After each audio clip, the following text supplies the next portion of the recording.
So I'm gonna show y'all a little trick. You gotta install DPFs on a one box. You can see if you just roll it in there, it's nowhere close to lining up. And then same on this end.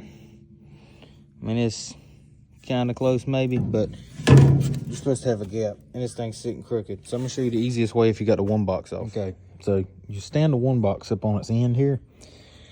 I already sit this one in there. I'll just show you how I start out. So you just lay your gasket down in your groove, make sure it's laid down.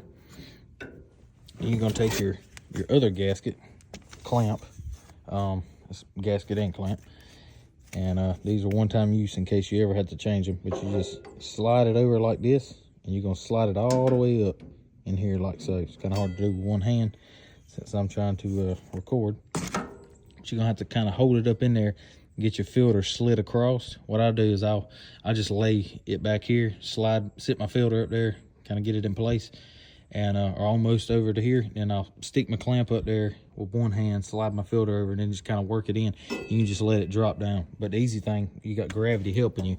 So instead of trying to use the funky little tool they got, you just lay it in here and make sure it's even all the way around. You just run your finger around it, check the backside, and then once you got it even and in place, you just pop your clamp down.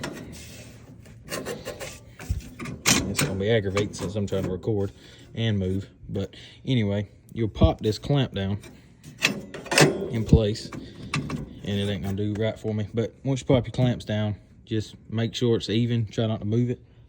It'll be real easy with two hands. And then if you've ever done these, you'll know, but if you haven't, you got to have these clamps sit inside to one another where they're facing opposing with their studs. And when you torque them down, you want to make sure it's going to be below right here where your heat shield's going to be.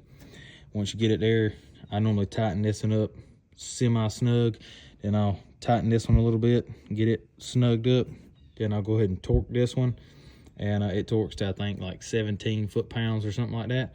After you torque it, you want to go around it with a hammer and tap that clamp in the V-band area to, I mean, you don't beat on it hard, but just go around it, tapping it with a little small ball peen hammer, and recheck your torque, because a lot of times they'll loosen up, and if it loosens up over time, then you're going to be losing exhaust heat there and flow. And then you don't hit this one really. You can tap it in here just a little bit, but these torque to, I think, 30 or 35 foot-pounds. But what you want to see is when you torque it, you can see there's a gap here. You want this gap to pull in almost non-existent front and back, because if you torque one to like 30 something and it clicks, and then torque this one, if you don't go back and check it, this one loosens up. So you're gonna have to keep just alternating between the two until they both click. And once they both click, you'll be good, and then you can do your other one.